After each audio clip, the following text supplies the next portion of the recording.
Hey everyone, welcome to a new sort of video in here. This is more of a project vlog, as I'm working on, and this one is about building basically a replica girls train set. So, since I was a little kid, I always wanted the girls train set. It was always, such a neat set just because of the colors and stuff, and of course, being a girl, gotta have one. So, of course, the originals are quite expensive, and of course, there's been reissues over the years and stuff, and I considered getting those on and off, but never really did, or I'll get one down the road. And then kind of a weird sort of opportunity opened up. A friend of mine, Scott, was selling some stuff off, and he had a 2037 that was in kind of condition. He was going to respray it black anyways, because the paint was pretty sad on it, and needed other work on it as well. So I was like, I was going to buy it anyways just because it was cheap, and then it kind of clicked in my brain, well, if we're going to repaint it,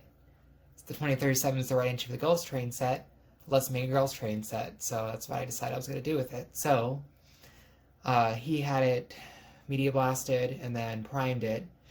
The steam chest was primed. It's the one in the background right over there, using my finger, which I'll explain in a second. This is a replacement one. One of the steps was broken, so we'll get into the details of that now, and a little bit more about the girls' train set itself. So, the girls' train set was introduced in 1957 and was also available in 1958. It was Lionel's attempt to corner the market of the hybrid of toy trains and selling them to girls, which was, I guess, they felt was an untapped market and figured girls would rather have a brightly covered pink pastel train rather than something realistic like the boys had. And of course, we like our trains just as realistic as the boys do, so obviously was kind of a sales flop. Plus, a lot of girls weren't playing with model trains back then, and there were some, don't get me wrong, we were out there too back then. I mean, I wasn't back then, but, in the 90s I was. Anyways, so, train set was available 5758, came with the 2037 locomotive in lead. 2037 itself was introduced in 1953 and produced in 1955. Featured 3-position E unit, magnet traction, smoke unit. And then there's a small gap, and it was brought back in 57 along with the set until 1963, and that was the black plain version with the white lettering on the cab. The girls' train itself was 5758, would have been pastel pink for the locomotive, and then blue lettering on the cab and tender. So Lionel did do a few reissues of their own, plus some other manufacturers. I know there was one in 1991, coincidentally the year I was born. There was one, I think, around 2000 for the Post-War Celebration series, and I think it got another re-release around like 2010, I want to say, maybe in Conventional Classics or something. But one of the things I never liked about the reissues they did was they always seemed to get the engine kind of wrong. The cars always looked pretty good because the cars are easy to copy, but the thing is, the tooling that the 2037 used had been changed so much, and basically, if I can move it out of the way, and we'll bring in this here in A611.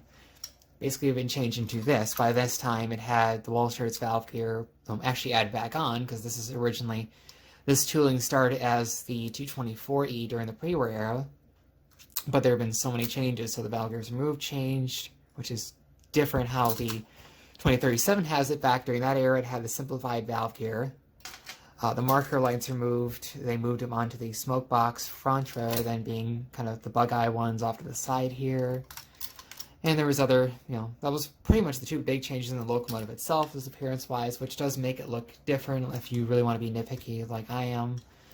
Plus, I think some of them had the tenders wrong. I know one of the reissues, I think the more recent one, one of the more recent ones they did had the box-style tender instead of the streamlined one, so that was another thing I didn't like, so I wanted a set that was more correct, I guess, at least for the locomotive-wise, because that's the most iconic part of the set. So that kind of started this whole process of, all right, well, I'll do it my way then, I guess. And it's not going to be, I'm sure, exactly, I'm trying to match the colors right now. That was a big deal to start with, because I'm trying to get a pink that's close enough here. I, today, got some Krylon pink paint to try and paint the pilot here. I'm color matching it off actually the shell from the Post-War Celebration series reissue. Trying to find a close enough match, and it's just too light. There was another pink that was a little bit darker that I might go with instead. I don't mind if it's not exactly the same, but this is, I think, a little bit too light for what I was liking, so But that's why you also want to do test paints and stuff like this, just to make sure you get it right first. So actually that was, if you're curious, that was this pink right here. Not that it worked very well. It's gloss soft pink. I think the other one was the other runner-up, which I'm going to try, was a Rust-Oleum. I think it's called like Satin Sweepy, I think was the name of it. So that I'll be trying that one next. I didn't like that it's satin. I wanted a glossy for the decals, but I'll see if I can make it work with some micro gloss or something. Anyways, so we got our 2037 here. And one of the first things we'll do, I'll go over disassembling the locomotive itself so you can see what goes into taking it apart, because it is part of the project. And then hopefully in the next video I'll have a good color of paint down. I can show painting the parts, priming the steam chest here, that'll have to get primed. And we'll paint it, get that part done. And then we'll be on to the reassembly. There's a lot of cosmetic details we'll cover too. I need to get the decals ordered for it still. So this will take a little bit to get it to that point, but I figure this would just be a fun thing to show off as I go along, because I'm kind of bad at documenting projects. So anyways, here I'll show you how to take apart 2037, or this applies to a lot of the other similar steamers from the area, these 264s they did. A lot of the other 2000 series of the 20, I think the 2018, later 2026s are pretty similar. So first thing you want to do is you're going to take off the screw on top of the boiler here. And that comes out.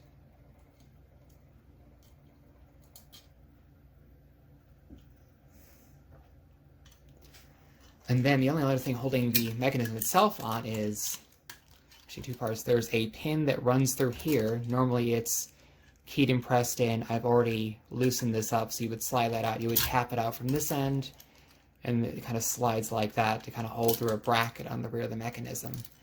So we'll slide that back in a little bit. On your front end here, you have a few different screws. Two screws here hold in the front pilot swing, and then two more hold in the steam chest and pilot assembly itself. So we can go remove those. Actually, the screwdriver. There we go.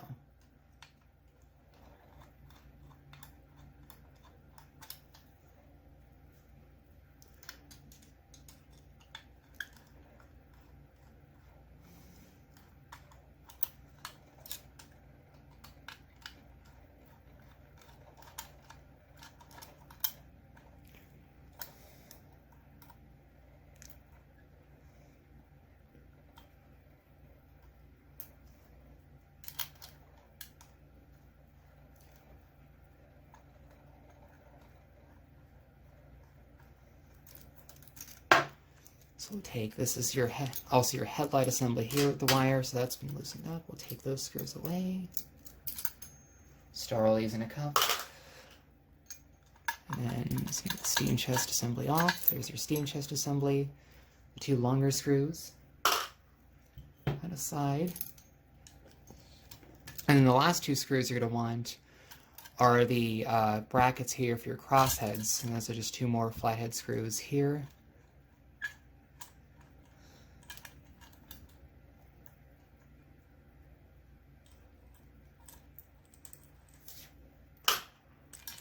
And one more over here.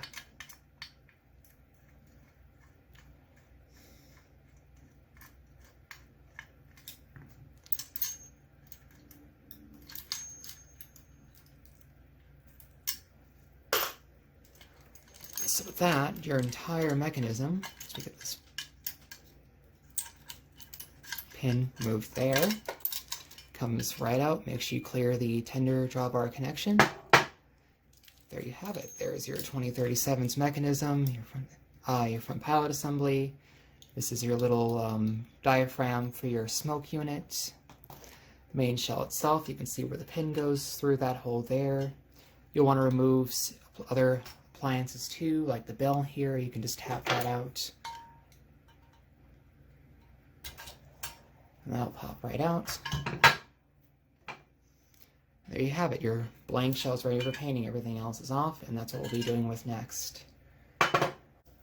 Just really quickly too, I want to show a few other parts of the set that I have so far, or at least the beginnings. First thing is the tender. This is going to be at least the sort of temporary tender I have this paired up with. It's a one from the tooling itself was changed about the late MPC era, and of course carried over the early LTI era, late 80s, early 90s. So this came from a set I had as a kid that I tried to hand paint on one side. I'm still trying to clean that up, but I'll be using it because it's the Streamline Cell Tender. It's close enough. I think it's the longer style body itself.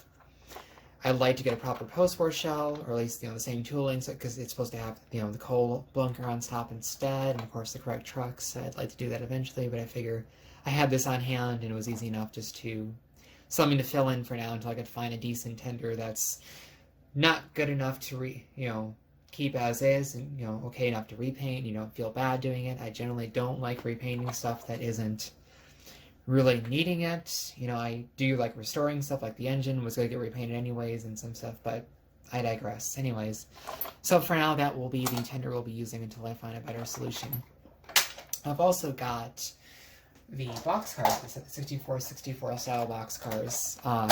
Lionel not only made these as part of the set reissues they did, but they also had a separate sale 3-pack that came with these two. I'll get both of them out here, which are the 64-15, 515, and then the 64-510, New York Central and KU respectively.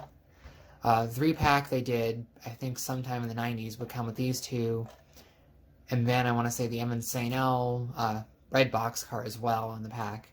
And that's what I thought these were from. I got these through a friend from a collection, but these were actually from the Post-War Celebration series set they did in, actually here's the day, 2002. You can see they have the little metal emblem on the bottom here.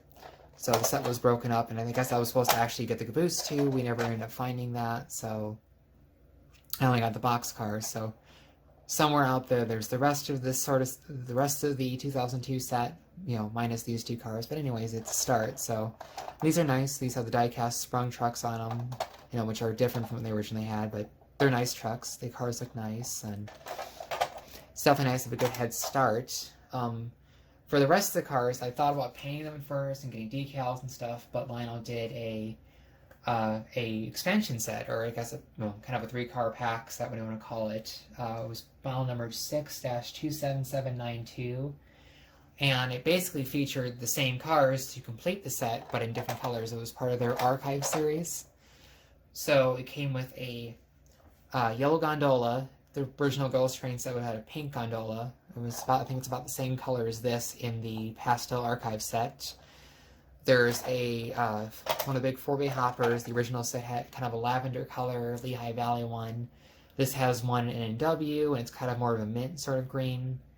And then the caboose itself, the porthole in 5C style caboose, it's pink instead of kind of a pastel or baby blue. So I'm thinking about getting that. The colors aren't right, but it makes it easy enough to finish off the set. And again, it doesn't have to be super accurate, and it's easier than decaling a bunch of cars. I can always decal them later, and hey, extra cars in pastel colors that look very pretty, I'll take that. So anyways, that's all I've got for now, so I will update you all next time I have more to show off. So thank you for watching, and see you next time.